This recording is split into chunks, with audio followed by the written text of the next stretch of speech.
तो कैसे हैं आप सभी। मैं हिमांशु अग्रवाल स्वागत करता हूं फिर से आपका मेरे इस यूट्यूब चैनल पर। तो आज क्या करने वाले हैं भैया, क्लास 10th का जो हमारा साइंस का चैप्टर नंबर 4 चल रहा था ना, कार्बन एंड इट्स कंपाउंड, उसी का हम पार्ट 2 जो है आगे कंटिन्यू करने वाले हैं। पार्ट 1 में हमने देखा था कोवेलेंट बॉन्ड क्या होता है, आयनिक बॉन्ड क्या होता है, और कुछ हमने इलेक्ट्रॉन डॉट स्ट्रक्चर बनाए थे हाइड्रोजन, ऑक्सीजन, नाइट्रोजन जैसे कंपाउंड के। ठीक है, तो आज हम आगे चलने वाले हैं, उसमें हम थोड़ा सा और डिस्कस करने वाले हैं इलेक्ट्रॉन डॉट स्ट्रक्चर के बारे में, और फिर पढ़ेंगे हम एलोट्रोप्स ऑफ कार्बन और वर्सेटाइल नेचर ऑफ कार्बन के बारे में। तो चलो स्टार्ट करते हैं। इलेक्ट्रॉन डॉट स्ट्रक्चर जो है बनाते हैं, किसका बनाना है इस बार, थोड़े बहुत कंपाउंड ले लेते हैं ताकि आपको समझ में आ जाए, क्योंकि बच्चों को इलेक्ट्रॉन डॉट स्ट्रक्चर बनाने में बड़ी डिफ़िकल्टी आती है ना। जैसे मैं एक कंपाउंड ले रहा हूँ CH4, ठीक है, इसका इलेक्ट्रॉन डॉट स्ट्रक्चर बनाते हैं। अब सबसे पहले हमें डिसाइड करने का देगा, ये बीचों बीच बनेगा कार्बन, जिसकी सबसे ज़्यादा बॉन्ड होते हैं ना वो बीचों बीच बनता है। बाकी बचे हाइड्रोजन 4, तो एक एक साइड पे बना देते हैं, 1 2 3 4। याद होगा आपको, कार्बन के पास 4 इलेक्ट्रॉन होते हैं, 1 2 3 4। ठीक है, थोड़ा बड़ा बड़ा बना देते हैं।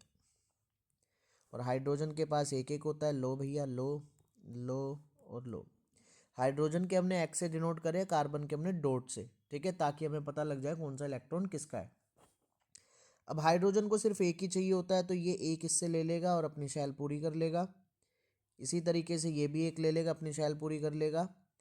ये भी एक ले लेगा और ये भी एक ले लेगा।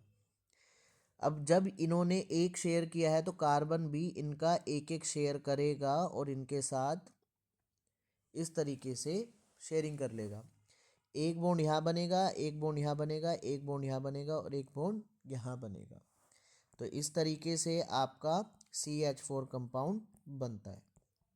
ठीक है, अभी क्या हुआ था, मैंने बच्चों को थोड़ा इससे अपग्रेड दे दिया, और बच्चों को क्या दिया मैंने इस बार, C2H6 दिया टेस्ट के अंदर। और लगभग 90 से 95% बच्चों का जो है ये गलत बना, क्योंकि उन्होंने प्रैक्टिस नहीं करी इलेक्ट्रॉन डॉट स्ट्रक्चर की। तो आइए मैं आपको सिखा देता हूँ एक बार। अब देखो, कार्बन 2 है तो 2 कार्बन बना लो, 1 कार्बन 2 कार्बन।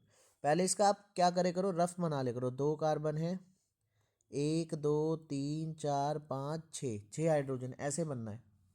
तो इसी का डुप्लीकेट करते हुए थोड़ा नीचे बना देता हूँ, गैप ले लेता हूँ, है ना, ताकि आपको आसानी से समझ में आ जाए। तो अब देखो, कार्बन कार्बन, ठीक है, ये सब हाइड्रोजन है, ये सब क्या है, हाइड्रोजन है, हाइड्रोजन हाइड्रोजन हाइड्रोजन। पहले ऐसे रफ बना लो ताकि समझ में आ जाए। हर जगह सिंगल बॉन्ड बन रहा है, तो मतलब हर तरफ क्या रखना पड़ेगा, हर चारों डायरेक्शन में एक एक इलेक्ट्रॉन रख दो। चलो, इधर भी रख दिया, इधर भी रख दिया, इधर भी रख दिया, इधर भी रख दिया। तो 4 4 इलेक्ट्रॉन हो गए दोनों हाइड्रोजन के, हाइड्रोजन कह रहा हूँ कार्बन के। अब H रखते हैं, इसका एक इलेक्ट्रॉन, एक H इधर रखते हैं, एक इलेक्ट्रॉन, एक इलेक्ट्रॉन, एक इलेक्ट्रॉन, एक इलेक्ट्रॉन एंड एक इलेक्ट्रॉन, है ना। पहले हाइड्रोजन को दे दो, एक इसने ले लिया, एक इसने ले लिया, एक इसने ले लिया, सिमिलरली एक एक एक। अब ये कार्बन क्या करेगा, इन 3 के तो लेगा ही लेगा, है ना, और एक किसका लेगा, ये बराबर वाले कार्बन का। उसी तरीके से इसका भी देखते हैं, ये वाला ये वाला ये वाला ये वाला, और इसका एक लेगा। देखो बन गया, इतना इजी है यार, कोई दिक्कत वाली बात ही नहीं है ना। तो इसे हम इलेक्ट्रॉन डॉट स्ट्रक्चर बोलते हैं। क्या बोलते हैं, इलेक्ट्रॉन डॉट स्ट्रक्चर। तो होप आपको अच्छे से समझ में आ गया होगा। नेक्स्ट चलते हैं। नेक्स्ट क्या है, पढ़ना है हमें एलोट्रोप्स ऑफ कार्बन। ये टॉपिक थोड़ा इम्पोर्टेंट है, ठीक है, और ये पेपरों में आता भी है, इनमें से एक क्वेश्चन। तो देखो क्या होता है, एलिमेंट जो कार्बन है ना आपका, वो नेचर में अलग अलग फॉर्म में पाया जाता है। कार्बन कितने फॉर्म में पाया जाता है, अलग अलग फॉर्म में, डिफरेंट फॉर्म्स पाई जाती है कार्बन की, ठीक है, जिसके अंदर आपकी फिजिकल प्रॉपर्टीज क्या होती है, डिफरेंट होती हैं। फिजिकल प्रॉपर्टीज डिफरेंट होती हैं, है ना, जिसकी वजह से कार्बन के अलग अलग फॉर्म, यानी कि उन्हें एलोट्रोप्स बोलते हैं। क्या बोलते हैं? Allotropes of carbon. मतलब क्या है, उसके अंदर क्या होता है, सेम आपका का एलिमेंट के डिफरेंट डिफरेंट फिजिकल प्रॉपर्टीज होने की वजह से नेचर के अंदर उसको हम एलोट्रोप्स बोलते हैं। ठीक। अब कार्बन के एलोट्रोप्स तीन है, यानी कि कार्बन तीन फॉर्म में नेचर के अंदर पाया जाता है। पहली फॉर्म जो है वो है डायमंड। क्या है आपकी पहली फॉर्म? डायमंड। और दूसरी फॉर्म जो है वो है ग्रेफाइट। क्या है? ग्रेफाइट। और तीसरा है कार्बन 60, जिसे हम बक मिंस्टर फुलेरिन के नाम से भी जानते। ठीक है। अब पेपर के अंदर आएगा इन तीनों के बीच का डिफरेंस। तो डिफरेंस समझने के लिए सबसे पहले हम डायमंड की बात अगर करें तो डायमंड के अंदर हर एक कार्बन एटम बाकी चार कार्बन एटम से जुड़ा हुआ होता है। कितने कार्बन एटम से जुड़ा होता है? चार कार्बन से। ठीक है। और इसका अगर मैं स्ट्रक्चर की बात करूं तो 3D स्ट्रक्चर होता है इसका। कैसा स्ट्रक्चर होता है? 3D स्ट्रक्चर होता है। और ग्राफाइट में हर एक कार्बन एटम बाकी तीन कार्बन एटम से जुड़ा हुआ होता है। ठीक है। और इसका स्ट्रक्चर कैसा होता है? थोड़ा सा हेक्सागोनल टाइप का होता है, लेयर फॉर्म में। किस फॉर्म में होता है? लेयर, एक के ऊपर एक लेयर होती है। ठीक।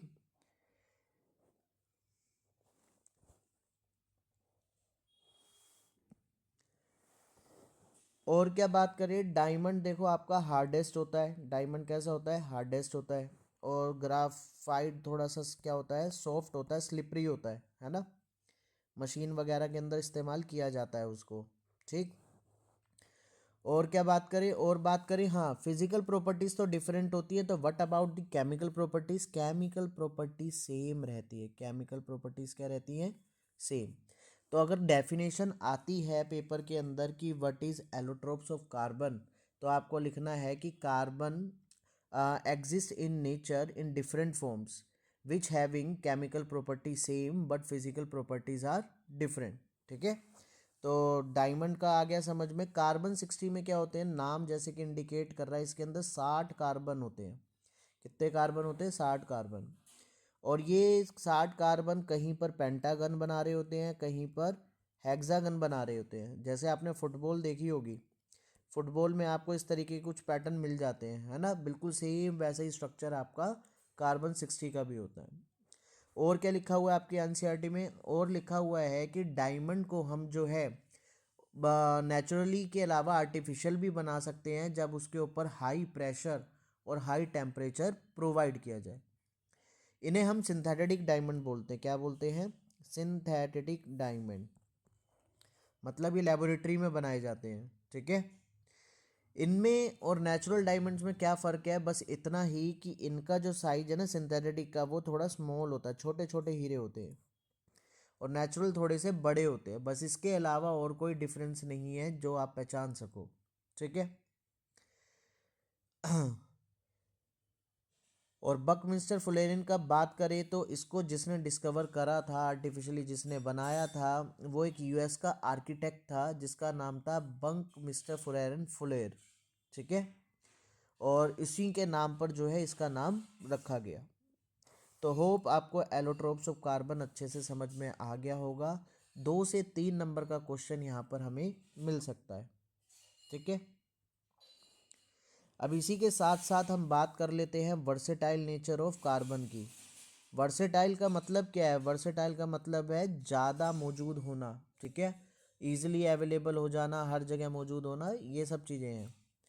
तो वर्सेटाइल नेचर कार्बन के ना कुछ यूनिक एबिलिटीज़ हैं जिसकी वजह से वो हमारे नेचर में इतना ज़्यादा पाया जाता है। ठीक है। और कई सारे कंपाउंड के साथ वो जुड़ा हुआ होता है। तो वर्सेटाइल का मतलब यही होता है। तो इसके मेन जो है 2 प्रॉपर्टी है कार्बन की।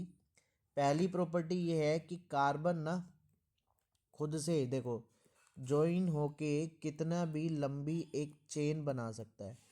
चेन क्या, ब्रांचिंग भी बना सकता है। कोई अंत ही नहीं है इसका। ठीक है। चलता जाएगा चलता जाएगा चलता जाएगा, बहुत सारे। तो इसे हम बोलते हैं सेल्फ लिंकेज। क्या बोलते हैं? Self linkage. सेल्फ का मतलब खुद से, लिंकेज का मतलब जुड़ना। कार्बन खुद से जुड़ जुड़कर एक लंबी चैन बना लेता है। इसकी वजह से नेचर के अंदर ये बहुत ज़्यादा वर्सेटाइल है। ठीक है।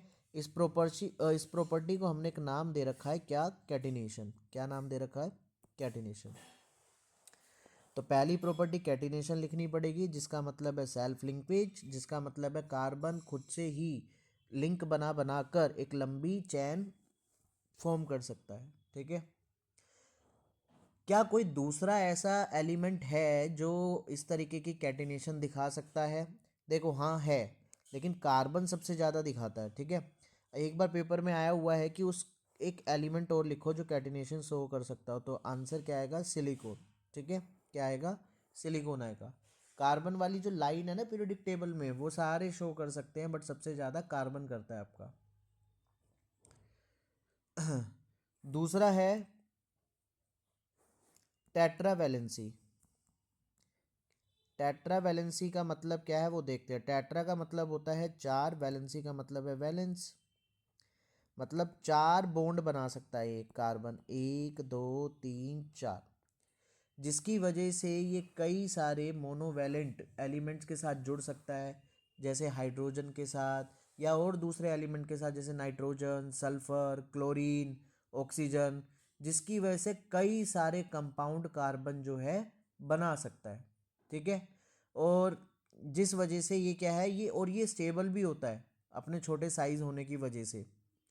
तो ये सब कारण थे जिसकी वजह से कार्बन हमारे नेचर में इतना ज़्यादा वर्सेटाइल है।